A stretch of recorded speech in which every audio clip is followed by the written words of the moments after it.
दिया जाए। पाकिस्तान को भारत के पलटवार का डर सता रहा है, लेकिन भारत कोई एक्शन ले उससे पहले ही पाकिस्तान के आर्मी चीफ असीम मुनीर देश से गायब हो गए हैं। असीम मुनीर भारत में हुई G20 बैठक और जम्मू कश्मीर में हुए आतंकी हमले के तुरंत बाद तुर्की के राष्ट्रपति एर्दोआन से जान की भीख। इनको ये ऐसे मानने वाले नहीं है, मैं तो इनको रग रग से वाकिफ हूं इनके। I know that DNA inside out. आप इनको ठोकते रहो, इनसे अच्छे कोई लोग नहीं है दुनिया में पाकिस्तानियों से, बस इनको ठोकते रहो। रेगुलर एनकाउंटर, रेगुलर ठां ठोकते रहो। ये सब दोनों जगह से आतंकवादी गायब होते दिख रहे हैं, गाड़ियां आती जाती दिख रही हैं। इसका मतलब आतंकी छोड़कर भाग रहे हैं। आतंकियों को डर है कि कहीं ऐसा ना हो कि हम पर हमला हो जाए। ये दोनों के दोनों पाकिस्तानी समझते हैं कि पाकिस्तान इस वक्त रॉन्ग डायरेक्शन में है, जबकि 76% इंडियन समझते हैं that India is on a right direction. इसमें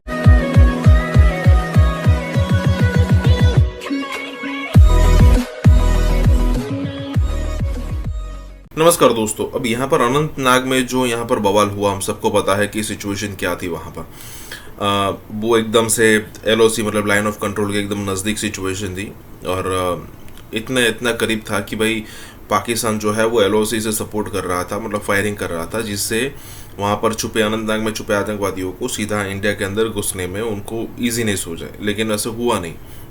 अब ये सारी सिचुएशन इसीलिए हो रही है क्योंकि लाइन ऑफ कंट्रोल जो है, LOC जो है या लाइन ऑफ कंट्रोल, वहाँ पर सीज फायर चल रहा है, ठीक है, एक दूसरे पर हम गोली नहीं चला रहे। तो ऐसी सिचुएशन में पाकिस्तान की तरफ जो कश्मीर है, POK जो है, वहाँ पर सिचुएशन ये हो रही है कि उनको अच्छा खासा समय मिल गया है कि वहाँ पर उन्होंने आतंकवादी जमा कर रखे होंगे या फिर इस टाइप की सिचुएशन डेफिनेटली हुई होंगी। और जब इस टाइप की सिचुएशन होती है तब वो तैयार बैठे। और पिछले दिनों एक भी न्यूज़ आई थी कि POK पाकिस्तान ऑक्यूपाइड कश्मीर में एक भाई साहब थे जो इंडिया में बहुत सारे अटैक करवाते थे और उनको वहाँ पर जाकर मस्जिद में मारा गया। और जब इस टाइप की सिचुएशन होती है ना, तब वहाँ की आर्मी या फिर वहाँ कहे कि वहाँ के आतंकवादी ग्रुप को लगा कि एक मैसेज इंडिया को भिजवाना पड़ेगा, अदरवाइज वहाँ के उनके जो आतंकवादी थे उनके मोरल अच्छा खासा डाउन हो चुका था। तो कहा यह जा रहा है कि ये भी एक रिस्पॉन्सिबल रीज़न है इसके पीछे। इसी के साथ ही वीडियो शुरू करते हैं। दिया जाए, पाकिस्तान को भारत के पलटवार का डर सता रहा है, लेकिन भारत कोई एक्शन ले उससे पहले ही पाकिस्तान के आर्मी चीफ असीम मुनीर देश से गायब। भारत के पलटवार से पहले भारत के ही दो दुश्मन हाथ मिला रहे हैं। असीम मुनीर भारत में हुई G20 बैठक और जम्मू कश्मीर में हुए आतंकी हमले के तुरंत बाद तुर्की के राष्ट्रपति एर्दोआन से जान की भीख। लेकिन अब तो पाकिस्तान को यह भी लगने लगा है कि भारत POK के मुद्दे पर भी मुस्लिम देशों को अपनी तरफ कर लेगा। इसी के चलते पाकिस्तानी आर्मी चीफ ने सोचा कि जब दुनिया ने हाथ छोड़ ही दिया है तो कम से कम खुद को मुसलमानों का खलीफा मानने वाला तुर्की तो हाथ ना छोड़े। अब शायद तुर्की ही इकलौता मुस्लिम देश। जब तक पाकिस्तान नाम का नासूर रहेगा ना, यहाँ पे खून बहता रहेगा, और जब तक आप सरहद पार जाके उसको ठोकेंगे नहीं अच्छी तरीके से। अगर बालाकोट की स्ट्राइक पहले हो जाती, मेरी बात ध्यान से सुनना, अगर बालाकोट की स्ट्राइक पहले हो जाती तो पुलवामा नहीं होता कभी। अगर सर्जिकल स्ट्राइक पहले हो जाती तो उड़ी कभी नहीं होता। इनकी घास काटते रहो, तब जाके लाइन में आएंगे। इनको ये ऐसे मानने वाले नहीं है, मैं तो इनको रग रग से वाकिफ हूं इनके। I know that DNA inside out. आप इनको ठोकते रहो, इनसे अच्छे कोई लोग नहीं है दुनिया में पाकिस्तानियों से, बस इनको ठोकते रहो।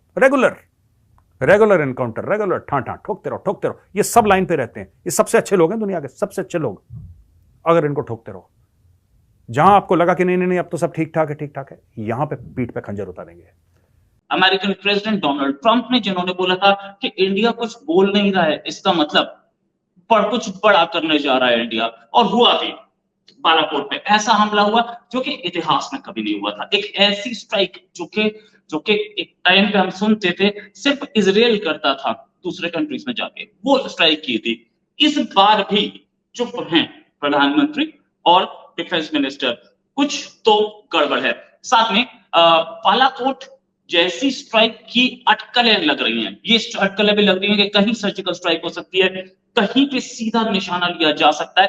पाकिस्तान इन अटकलों पे, पाकिस्तान में हमारे चैनल देखता है, न्यूज चैनल भी देखता है, यूट्यूब चैनल भी देखता है, मेरे चैनल भी पाकिस्तान के लोग देखते हैं, उनको भी पता लग रहा है कि हो क्या सकता है, घबरा गया है। बॉर्डर पे जो लॉन्च पैड्स थे उनको पीछे करना शुरू कर दिया, 300-400 किलोमीटर तो पीछे ले गए हैं।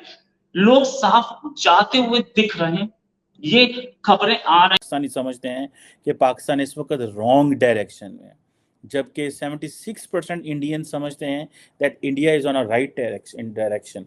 इसमें हमारे इस खित्ते में पूरी सिर्फ इंडियन यूथ ऐसी है जो समझती है कि इंडिया राइट डायरेक्शन में जा रहा है।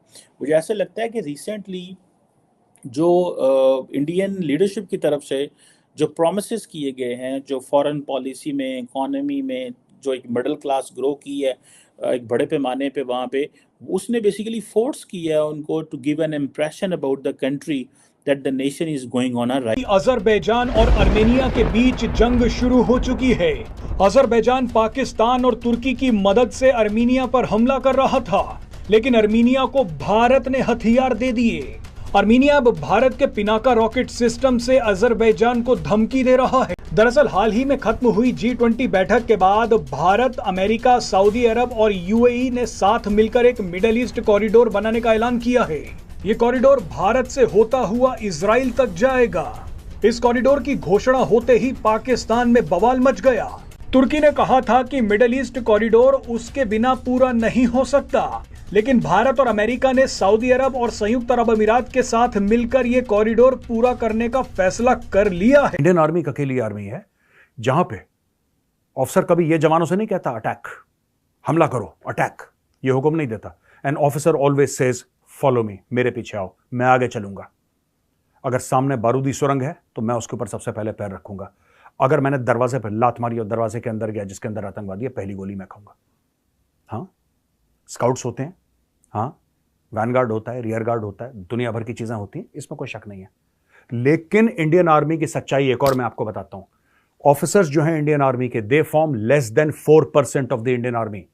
4% से कम है इंडियन आर्मी के अफसर टोटल। अगर आर्मी का आप जो स्ट्रेंथ है आप उसको लें, 4% से कम है।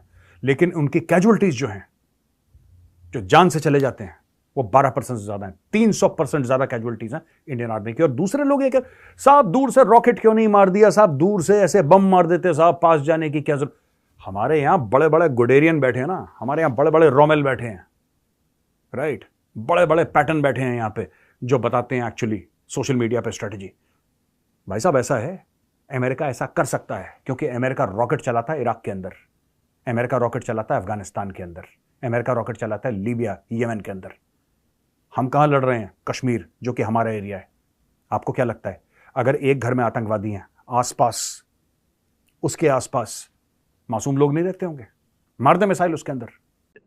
पीओके ही नहीं, पाकिस्तान में भी हालत ये है कि पाकिस्तान के आतंकवादी जो अपने अपने ठिकाने छोड़ करके कहीं दूर दराज के गांव में जाके छुप रहे हैं, कहीं शहरों की बिल्डिंग में छुप रहे हैं, सिविलियन एरियाज में जाके छुप रहे हैं, ताकि ऊपर से स्ट्राइक, पता है इंडिया सिविलियन एरियाज में स्ट्राइक नहीं करेगा, इसलिए।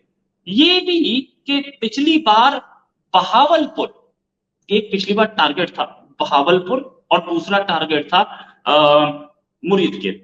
बहावलपुर में जैश का हेडक्वार्टर था, ये टारगेट पिछली बार भी लिया गया था, लेकिन अल्टीमेटली बालाकोट को क्यों चुना गया कि इसलिए चुना गया कि बालाकोट के आसपास कोई सिविलियन पॉपुलेशन नहीं थी, लेकिन बालाकोट और मुरीद के दोनों डिस्कशन में थे, इस बार भी डिस्कशन में होंगे। बहावलपुर में जो जैश का हेडक्वार्टर है और मुरीद के में जो लश्कर का हेडक्वार्टर है, ये दोनों एरियाज खाली करवाने का काम शुरू हो गया है। इन दोनों को खाली करा के लोगों को कहीं कहीं भेज दिया गया है। दोनों जगह से आतंकवादी गायब होते दिख रहे हैं, गाड़ियां आती जाती दिख रही हैं। इसका मतलब आतंकी छोड़कर भाग रहे हैं। आतंकियों को डर है कि कहीं ऐसा ना हो कि हम पर हमला हो जाए। ये दोनों के